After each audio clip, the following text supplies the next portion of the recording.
the first to know when we release a new webisode. Sign up to follow us on Twitter, Facebook, or to receive our email updates. See details at www.hivtalkshow.com. We have had conversations in the past about a lot of the scripts that we're following, no matter how much we try to redefine them, are going to be those scripts because, as I alluded to you before, earlier, a lot of us aren't leaving those communities. We're still a part of those communities. We're not going to a Midtown or a Greenwich Village or, San Francisco. A few of us, but the majority of us are still in those neighborhoods. And I think the reason why I may bring up the issue of race and he brings up class, and it all intertwines, is that when you have, after generations, even before, so just what we're doing as public health, professionals, this has been an issue with one particular group of people. You may have a few that have been well off and have reached middle class status, but you have a percentage that's not.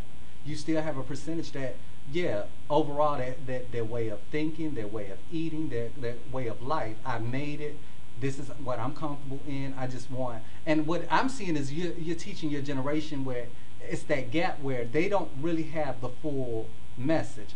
I'm not saying that you need to harp so much on the past, but if you don't give people a good foundation or a root to work from, they're going to be trying to create their own, and then it's going to really be hit or miss. Not saying it's not going to be effective, but the effectiveness is not going to sustain because there's certain things that you're not drawing from because you don't have that root, you don't have that foundation. And far too often, that whether you're gay, you're straight, or whatnot, it's still an overlapping message, but then we're trying to find new ways of how can we make it our own, and instead of making it our own, we just need to all pull from, look, whatever you do is going to affect me.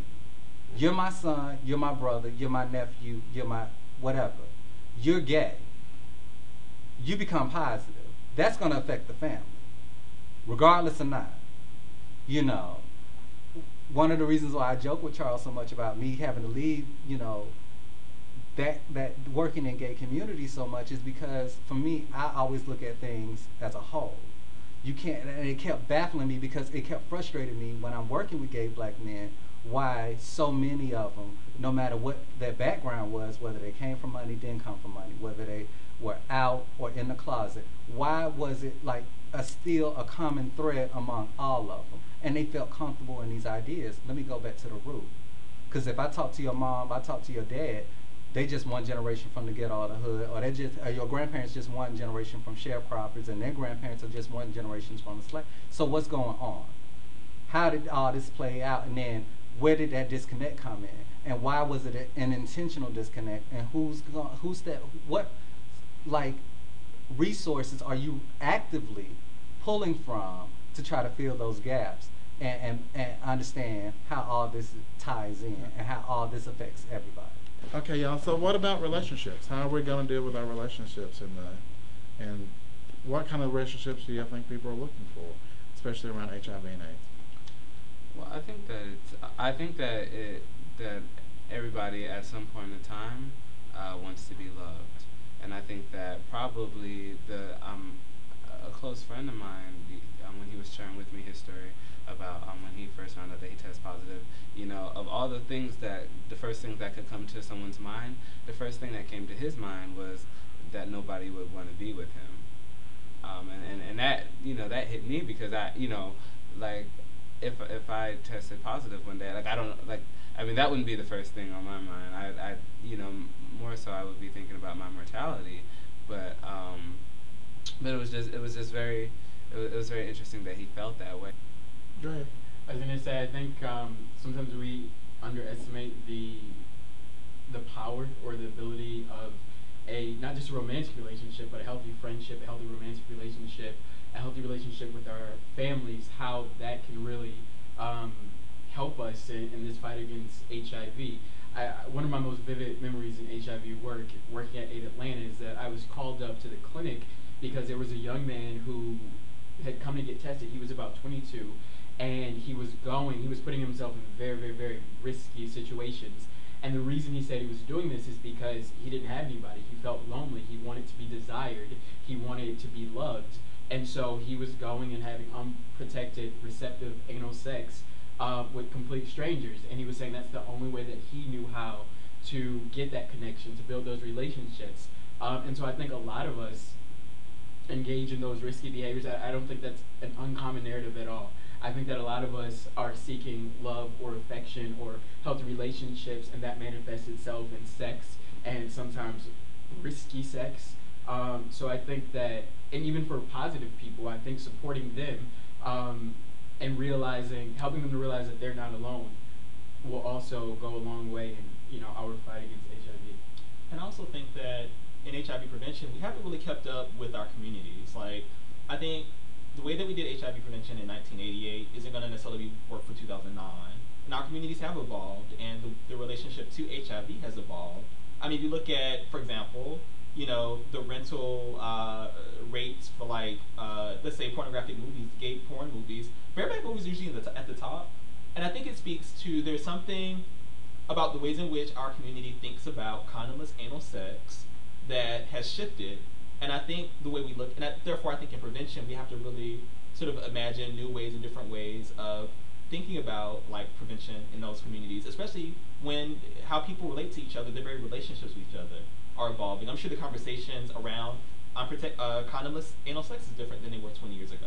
So it's not enough to just assume that, I want to, commit passive suicide, is the reason why I want to have unprotected sex. And I also think that we need to really look at the meanings people attach to their bodies and to their, to other pleasures. I mean, the way someone looks at semen is going to profoundly impact the kind of sex that they have. Some people, might not necessarily derive pleasure from semen or whatever. Some people do. And if you derive pleasure from semen, and if you put a barrier to that, it's going to substantially impact your ability to have sex. And I don't necessarily think that makes you hedonistic or selfish or suicidal. I just think that that's part of what's pleasurable for you. So we have to end up having a conversation where you can derive pleasure, but at the same time make an optimal sexual choice. And I'm just going to piggyback off of what Charles said, because this is a population that is dealing with HIV totally different from the generation that was before us. So, i.e., you're not going to see as many people dying from the disease. You're seeing more people living and thriving. And so, everybody's process of when they get their diagnosis is going to be different. Now, if I've been around a bunch of individuals that are close friends of mine, and I know, I could still live if I got a positive diagnosis, will I be able to go on in my personal life, because that maintains a certain level of value for me? Will I still be desirable? So I'm glad that Charles did touch on that, because at the end of the day, that's what's going to really depict what kind of interactions you're going to have with people, whether it's friendships, whether it's dating somebody, whether it's just casual sex, whatever. It's going to depict what is it that you are really trying to get from this individual, and how is that making you feel, that you can't derive that from yourself. Joe? What I feel hasn't been touched on as much, but kind of been hinted at, is we're still a community of color, and we're still a minority community. So I feel the role that stereotype plays into things is huge. The thought that there's this division in many gay communities between the over 30 and the under 30, because the stereotype was made by society at large that, well, if we're going to allow this abhorrent lifestyle to be available, we're going to say that this is a person that has a better job than everybody. This is a physical Superman, and we're going to say he's under 30 and he's living this fairy tale life, when in reality, very few people are living that life. We have to kind of be a little bit more internal and see how we try and greet those stereotypes and see how we answer those stereotypes. Because sometimes it's by trying to completely conform to them, and other times it's by trying to completely go against them. But either way, there needs to be more dialogue about that, because I think that in itself speaks to sexual behavior, and it speaks to why people feel that they have to dress a certain way and act a certain way and butch it up, even though they know that they want to be penetrated, or not use a condom even though they know that it's useful for them to use a condom, or do more riskier things because they feel that they are inclined to move towards this stereotype, because that's the only way that they're going to be accepted even within the community that the stereotype is used against.